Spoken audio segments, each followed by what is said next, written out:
It's a little hard to set the scene of what took place 400 plus years ago, but in short, Adrian Block had come here from the Netherlands to trade items of value to the native people in exchange for furs.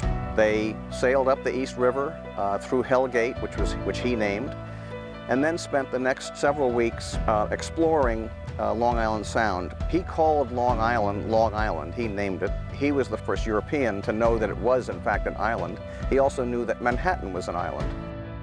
He charted quite accurately Block Island. He sailed Onrust all the way to past present-day Hartford, trading all the way, making note of the names of the tribes of the native people that he was dealing with. All of their notations of the geography that they were sailing in and trading in was used to create a map. It was called Adrian Block's 1614 Illustrated Map. It was the first time that the word New Netherland was written on a map. This is the starting point of European history in this area, is represented by this boat.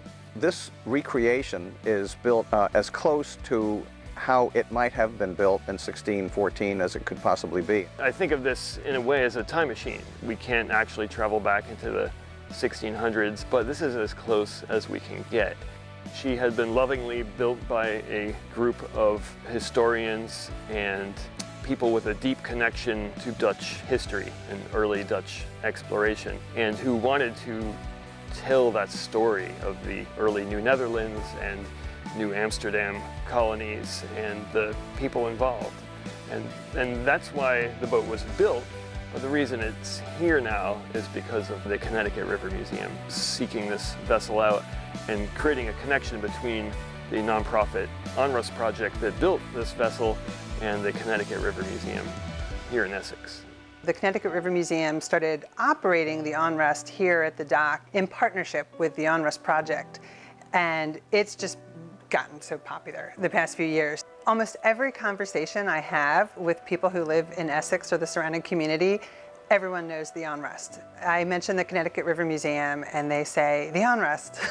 It's educational on so many levels, and it's interdisciplinary.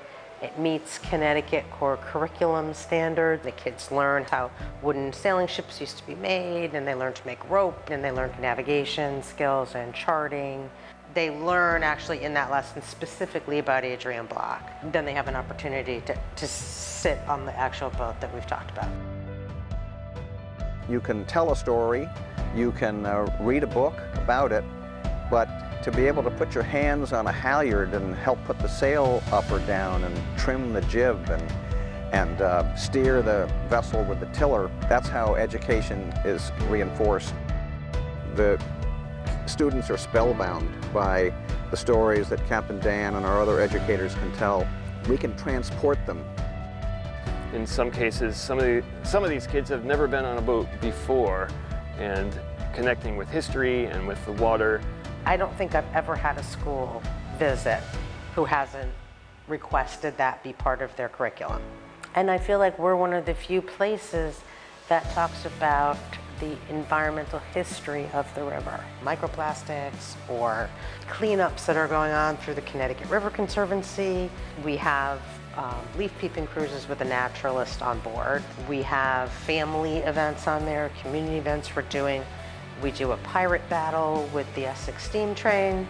It's a super important part of the shanties and sails. We can turn the engine off, set sails, and have a musical experience that's directly connected to the history. It's just something you can't do in many other places. Looking into the various corners of this vessel will reveal the care that the group put into its construction. Maintaining a wooden boat requires a lot of serious maintenance, just like owning a house. Right now the boat's in amazing condition, but in order for it to stay in amazing condition, we have to keep on top of major repairs, varnishing, replacing planks, just really keeping an eye on it before expenses get too crazy. We are starting a program of volunteer maintainers of the vessel. We've even given them names, bosun's mates, carpenter's mates, and even gunner's mates to help maintain the cannons. Our connection with history is only as strong as the tools we have available to us. Places like museums and libraries and institutions of learning, but also historic recreations.